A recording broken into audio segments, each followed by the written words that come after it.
Pessoal, no vídeo de hoje nós vamos falar sobre o filme Predador de 1987. Por que esse filme é tão querido, tão amado, tão idolatrado? Por que é tão bom esse filme Predador? E também trazer aqui algumas curiosidades. Então já deixa seu like aqui, se inscreve no canal, clica no sininho para receber as notificações de novos vídeos e vem comigo nesse review. Por que o filme Predador de 1987 é tão bom? Mais curiosidades. Seja muito bem-vindo a mais um Sci-Figures Review.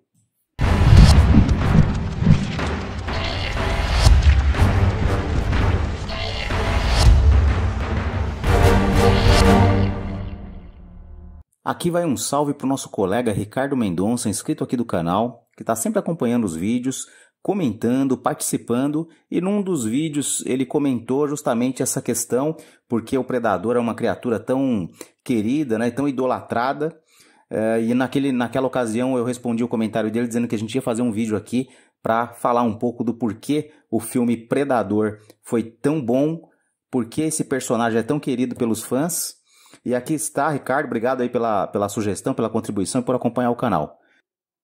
O filme Predador de 1987 teve um início um pouco estranho para o padrão de filmes de ação dos anos 80. Ele começa como um filme militar, bastante básico e violento, sobre uma equipe de elite das forças especiais em uma missão para encontrar um provável ministro de gabinete sequestrado que desapareceu após um acidente de helicóptero nas selvas da América Central.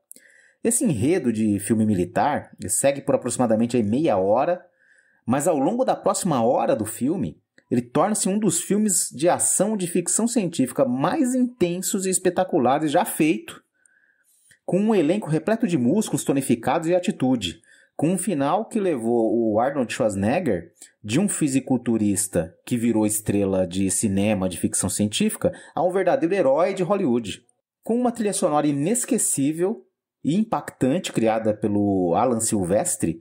Esse longa conquistou espaço definitivo nos corações de todos que eram fãs de cinema da era do VHS.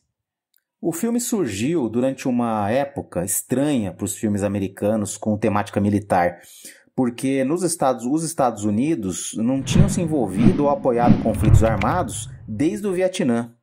Então muitos dos filmes militares lançados em Hollywood na época faziam referência a dramas de guerra sérios, né, como, por exemplo, Platoon, Guerra do Vietnã, O Franco Atirador. Né? Naquela época também surgiu Rambo, Programado para Matar, o First Blood. Né?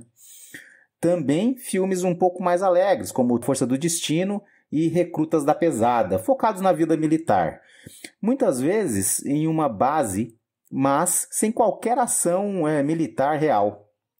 Então, em meados da década de 80, o cenário para armas de fogo novas ou inovadoras e os heróis de ação com músculos e mandíbula quadrada estava em alta. Na sequência, ali naquela mesma época, foi lançado Rambo, Programado para Matar, em 1985.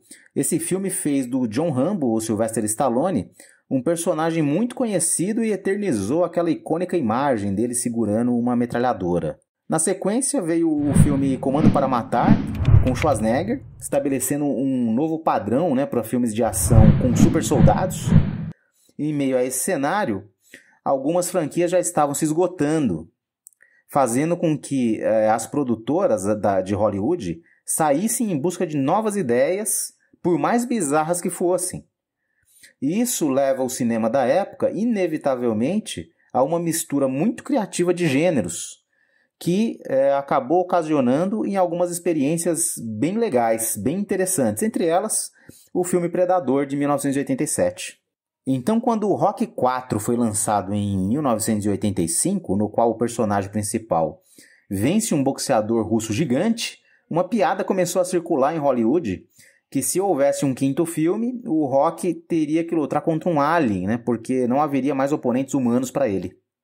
Acontece que os roteiristas Jim e John Thomas foram inspirados por essa ideia exagerada e maluca, né, para a época, e criaram um roteiro chamado Hunter, no qual um personagem parecido com o Rocky e com o Rambo enfrentava um adversário de outro mundo. Não demorou muito para um executivo da Fox chamado Joel Silver contratar esse roteiro dos irmãos Thomas e contratar também um cara chamado John McTiernan para dirigir o filme, que até aquele momento era uma aposta sem nenhuma garantia de sucesso.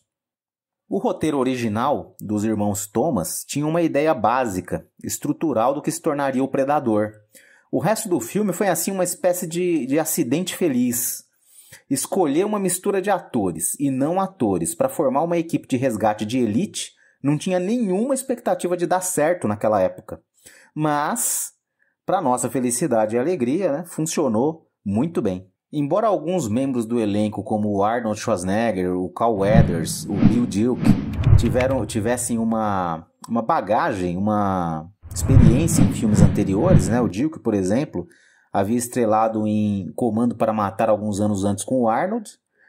O resto do elenco consistia em Jesse Ventura, um ex-lutador profissional de wrestler, veterano do Vietnã e ex-Navy SEAL, o Johnny Landon, que havia começado sua carreira com filmes pornô e normalmente fazia papel de bandido em filmes de terror de baixo orçamento, e alguns desconhecidos, incluindo o Richard Chaves, outro veterano do Vietnã.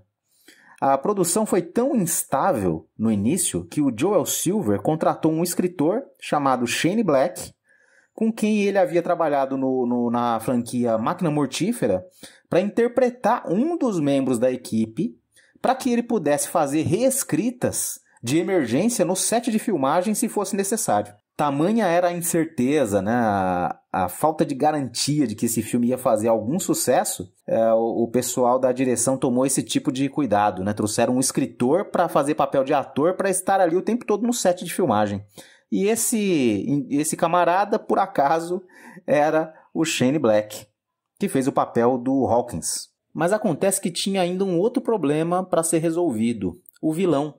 O conceito original tinha o caçador alienígena como uma espécie de criatura insectoide, com olhos grandes, cabeça grande e desajeitada, que dependia muito de um lançador de arpões como arma principal. Nós já falamos um pouco aqui desse episódio, né, desse primeiro desenho do Predador, no vídeo sobre a história dos Yautjas, né, a origem dos Yautjas. E outro fato curioso a respeito dessa história aí, do primeiro design do Predador, é que os produtores contrataram originalmente o então desconhecido ator e futuro astro de ação, o Jean-Claude Van Damme, para interpretar a criatura. E o fizeram pular na selva, coberto com um traje de monstro vermelho, né, para que eles pudessem adicionar o efeito de invisibilidade mais tarde, por várias semanas, né? O traje era desajeitado, já falamos isso lá no outro vídeo, né? E o Van Damme teve problemas em fazer aquela criatura parecer ágil com aquela roupa. A roupa limitava muito os movimentos, especialmente porque ele realmente não conseguia ver nada direito, não conseguia enxergar direito, né? Assim eles colocaram o traje real na câmera. Ele parecia tão ridículo, de acordo com o McTiernan, que não durou uma ou duas filmagens de cena, ele já chamou os produtores da Fox para pedir mudanças na criatura. E é aqui que entra em cena o mestre dos efeitos especiais e desenhos de criatura, o Stan Winston, que foi contratado para desenhar o Predador a pedido do Arnold Schwarzenegger, que havia trabalhado com o Winston na franquia Exterminador do Futuro, filme que foi dirigido por ninguém mais, ninguém menos do que James Cameron. E foi aí, a partir desse momento, que veio o toque de Midas, né? Que tudo que toca vira ouro, né? Do cinema, o Midas do cinema. Durante uma viagem de avião sentado ao lado de James Cameron, a caminho do Japão, o Stan Winston estava ali esboçando algumas ideias conceituais para a criatura, e o Cameron disse a ele que sempre quis ver uma criatura com mandíbulas grandes, característica que se tornou a pedra angular do Predador, né?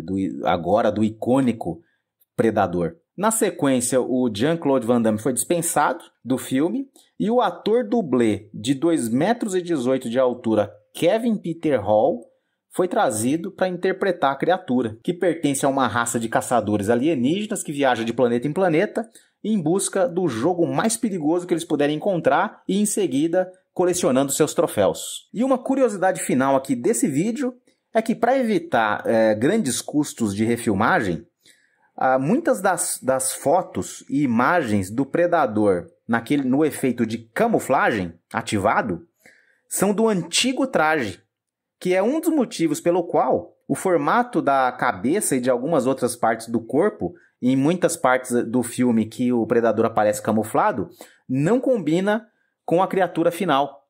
Isso fica bem perceptível. Se você assistiu o filme, se você assistir novamente o filme, você prestando atenção nesses detalhes, você vai perceber que quando o predador está camuflado, muitas vezes a parte que você percebe ali, a parte da mão, do braço, da cabeça, não batem com o design, com a silhueta do predador como nós o conhecemos. Bom, para concluir, na minha opinião, o que torna esse filme tão bom e um clássico do cinema é um conjunto de coisas associadas. Eu vou listar algumas delas aqui para vocês. Primeiro, equipe de efeitos especiais, técnicos e diretores muito bem conceituados e com muita experiência em filmes de ação e ficção científica. 2. A combinação de um elenco experiente, talentoso, com outros membros que, mesmo não sendo tão conhecidos, produziu uma química vencedora. 3. A leitura correta dos produtores de direção do filme sobre o momento que o cinema dos anos 80 vivia. Eu acho que isso gerou um mix de elementos que estavam em alta na época, logo agradou a uma grande parcela do público que viu exatamente o que esperava, ou seja, atendeu às expectativas dos fãs. 4º ponto. Eu considero também muito importante o trabalho de design da criatura, que deu um tom imponente para o predador, característica que é exaltada até hoje, ou seja, a criatura não se tornou obsoleta no decorrer dos anos, o visual da criatura. Isso mostra claramente o quão visionários Stan Winston e James Cameron foram e são. O Predador continua a ganhar fãs de diferentes gerações. Um exemplo disso é aqui no canal Sci-Figures Review, onde nós temos um público de diferentes faixas etárias. E por último, e não menos importante, um outro fator que eu acredito ser um diferencial deste personagem e que o torna tão querido é o fato dessa criatura seguir um código de honra, ou seja, ter e demonstrar valores éticos em suas caçadas.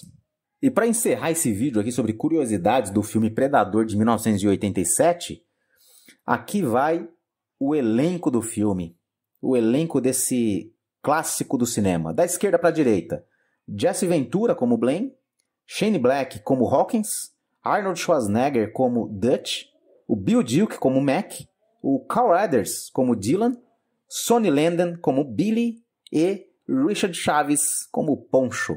E como nós gostamos muito de figuras de ação aqui no canal, você sabe que acompanha aqui o canal, somos apaixonados aí pelos filmes do Predador, jogos, HQs e figuras de ação, eu vou deixar na sequência aqui um curtinha mostrando para vocês quais figuras desse filme Predador de 1987 eu tenho aqui na minha coleção. Como você sabe, nós temos o nosso blog, sci-figuresreview.com, vale a pena cadastrar seu e-mail lá para receber os conteúdos exclusivos aqui do canal. Nossas páginas no Instagram e no Facebook, sci-figures.review. E se você gostou desse vídeo, deixa um like, se inscreve no canal, ativa o sininho para receber as notificações de novos vídeos. Muito obrigado por assistir esse vídeo e eu te vejo no próximo review.